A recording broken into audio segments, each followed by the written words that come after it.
Hi mga besi ko. Pasensya na kung kagising ko lang sorry. Pasensya na kung ngayon lang ulit ako nakapag-vlog. Medyo natagalan ako na makapag-upload ulit. Ngayon ako nakapag-vlog kasi medyo magulo yung tapos ng taon ko ng 2020 at sobrang gulo ng pasok ng 2021 ko.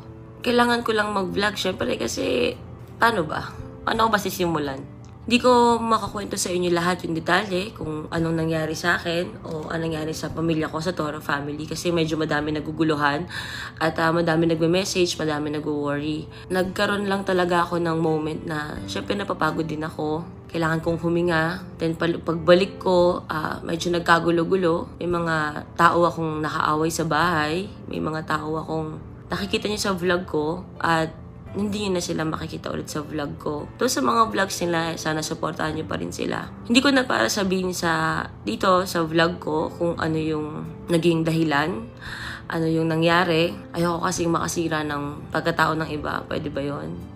Hindi ko alam yun, tamang term eh. Pero kasi syempre pag nagsalita tayo, ginawa nila ganito yung ganyan, ginawa ko to, ganyan. Pwede tayo maka-apekto na ibang buhay at ibang pamilya. So ako, ganito na muna siguro, mas maganda yung ganito. Naglalabas lang ako ng statement kasi alam ko mangyayari.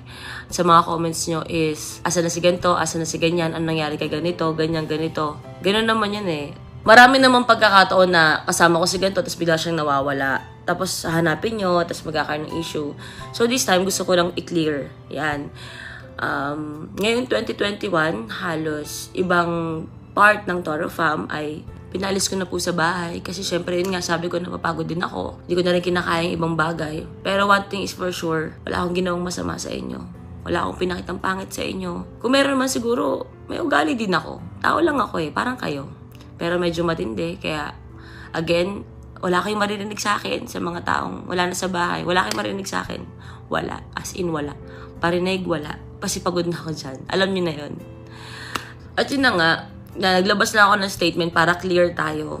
At syempre, medyo stress na ako. Hindi na ako makatulog. Hindi na ako makakain minsan ng maayos. And so, yan siya. At pasalamat ako na nandyan yung ate ko at yung nanay ko, si Mary Ann na andyan. Syempre, alam niyo na. Gusto ko rin humingi ng pasensya kay Teronia kasi medyo magulo si Mami. Nagkaroon ng pagkakataon after Christmas na umalis ako sa bahay. Hindi nila ako mahanap. Nawala ako ng 2 days kasi parang na ako sasabog. Sasabog na talaga ako dahil sa mga sunod-sunod na pangyayari. Sana sa mga sinasabi kong to, tigilan na yung comments na, ay baka ganito nangyari kasi ganito, kasi ganyan, ganon. Sobrang layo po. Promise, wala kayong idea kung ano nangyari. Kaya please tigilan nyo. At sana hindi kayo para magalit sa mga taong hindi ko nakasama. Hindi kayo para matuwa. Hindi ko alam. Basta ganun siya. Ngayon, mas okay ako at nakapag-vlog ulit ako. At gusto ko sana magtuloy-tuloy ulit yung pag-vlog ko. Gusto ko mag-focus. Gusto ko mag-focus talaga. Siyempre, nasaktan ako. Nagkasakitan kami. Salita, etc. Medyo yun yung ko ngayon yung tusok sa puso ko. Yung syempre, masakit magpaalam sa mga taong nakasanayan mo na mahal mo, may pangarap ka sa kanila. Pero yun, mahal ko pa rin naman sila. Kailangan ko lang sa ngayon mahalin yung sarili ko at bigyan ng focus yung mga ibang bagay. Sa lahat naman ng tatanong kung kamusta na kami ni Rob, nagkaroon po ng pagkakataon na naghiwalay kami bago mag-New Year. Nag-New Year ako nang wala siya. Nandun siya sa kabila naming bahay at ako nasa kabila kasama ko yung Toro family bago magkaroon ng chaos. So, yun, naghiwalay kami ni asawa at sa totoo lang, kung meron mang akong pagkakamali at nakilala niyo naman ako aamin ako pag mali ko. Sabihin ko lahat. Kaso siguro hindi pa tamang panahon. Kung meron man akong nagawa ng mali sa buong pangyayari ng gulo sa bahay namin, sa lahat, meron ako nagawang pagkakamali. Sa asawa ko lang yun. Si Rob na rin na nagsabi na hindi ko na para sabihin sa mga tao. Actually, gusto ko sabihin kasi gago ako Pero hindi pa siguro panahon at siguro one day, baka masabi ko kung bakit, kung ano nangyari. At naging okay kami ni Rob. Naging okay kami. Kailan lang? Kahapon, isang araw, ganun. Nag-usap kami ni Rob sa harap ng inay at itay ko at naging okay kami. still inaayos namin yung mga bagay-bagay. Kasi may mga bagay na hindi namin napagkakasunduan, may mga bagay na lamat na nangyari sa amin, away mag-asawa, inaayos pa din namin. But still, kami pa din. At nag-a-adjust kami sa sitwasyon. Ganun siya. Shit. Yan, ganun siya. Alam mo yung hindi mo masabi, kasi daldalita ako eh. So, yun, gusto ko i-clear na kami pa rin ni Rob.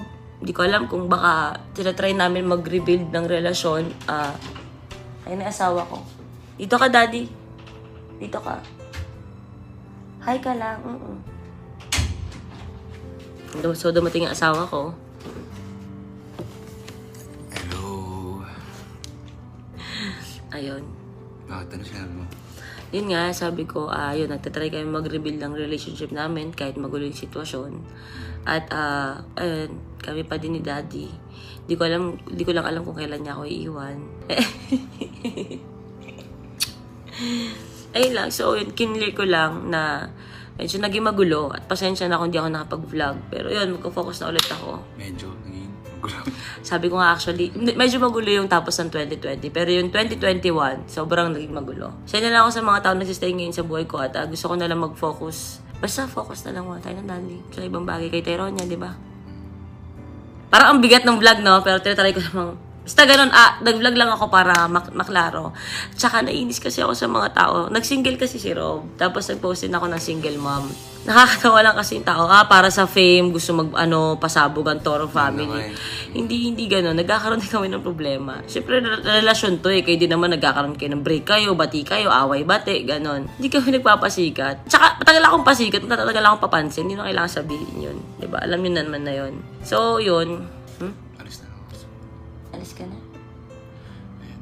Hindi ko kaya mo sa video eh. Baka sabihin nyo na ano. Sige. Sige na, to ka na muna. Hindi niya pa daw kasi kayang warap sa video. Medyo stress pa yung lolo mo. Medyo? Stress siya, ganun. So, yun na nga, kiniklear ko lang na ganun. At sa mga susunod na mga vlogs ko, ayan, sana abangan nyo pa rin po. Alam nyo naman, lagi ako updated, lalo pag may okasyon, lagi ako nag-upload. Yun. Sa mga taong wala na po sa buhay ko, sa mga taong hindi na po ninyo makikita sa vlog ko, again, still respeto pa din at alam nila na mahal ko sila. Puro pagmamahal lang naman ang binigay ko. Puro suporta, yun lang. At kung mangyayari man, ito, totoo to, kung mangyayari man na may magsalita about sa pangyayari dahil hindi matiis, gusto maglabas na sama ng loob, gusto klaruhin yung pangalan kahit wala naman akong sinabi, kung sino man sa part ng Toro family na hindi na part ngayon, magsasalita through social media or pwedeng pagsalitaan ng katotohanan o kaya siraan ako o gumawa ng kwento, kung ano man yon, ready naman ako na pumalag. Alam niyo naman ako pumapalag na ako ngayon. Hindi na ako papayag na gaganunin ako. Papalagan ko talaga kayo. Alam niyo na yun. This is not a threat. Sinasabi ko lang. Napapalag ako. Makikisagot din ako. Alam mo yun, go live kayo, live din ako. Kaya lang, tulad nga ng sabi ko, na nahimik ako at sana manahimik din kayo kasi alam niyo na may mga buhay na masisira kapag nagsalita kayo. Yun na lang din iniisip ko. Alam niyo na kung ano yun. At sa lahat ng mga naging part ng Toro family na tinanggap ko at ngayon ay wala na sa buhay ko, lahat ng yan ay papalagan ko pag nagsalita kayo against sa akin. At lahat po ng mga bagay na sasabihin nyo against me ay susolusyonan ko rin po bukod sa pagpalag ko ng legal way. At alam niyo namang talo kayo dyan. Yan. Basta alam niyo na yun. Ang legal na paraan. So, yun. Alam niyo na yun. At tuloy lang yung buhay. Hindi naman katapusan. Yung mga katapusan ng buhay na hindi na kami magkakasama, mga besi ko. At alam naman nila yun. May iba silang buhay at okay naman sila. It's just that, kailangan natang i-end kasi. So, yun mga besi ko. Gusto ko lang i-share sa inyo to na yun yung update. At, I'm trying to be okay. Alam mo yun. Lahat naman kami sa bahay. Yun, gusto ko na lang din i-end tong video na to ng isa pang video kung gaano kami kasaya sa last memory namin no New Year. Though wala si Rob, na mamimiss ko kayong lahat. At mahal na mahal ko kayo, mga taong hindi ko na makakasama. So yun lang at sana na-clear ko lahat.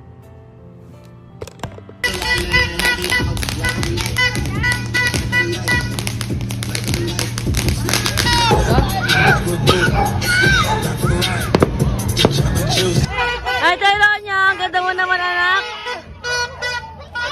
ito na nga ay mga best ko. Happy New Year! Ito na, New Year na! New Year na! Hey! Teronya!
Sumabog bababa! Sumabog! Tangina mo! Siyete! Eh no? Tangina sumabog mo sa bababa pag ano?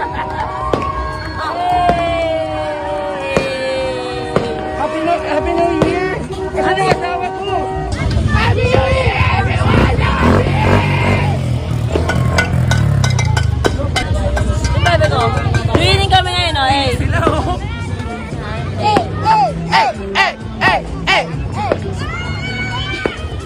So, yung New Year na nga, mga best. Wala pa. Wala pa. 7 pa. Kalma. 5 minutes na lang. 5 minutes na lang. 5 minutes na lang.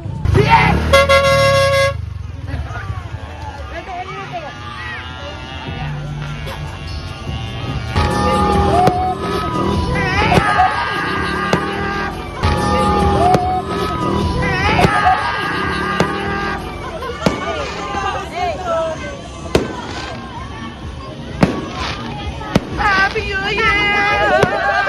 Takot sa kanina.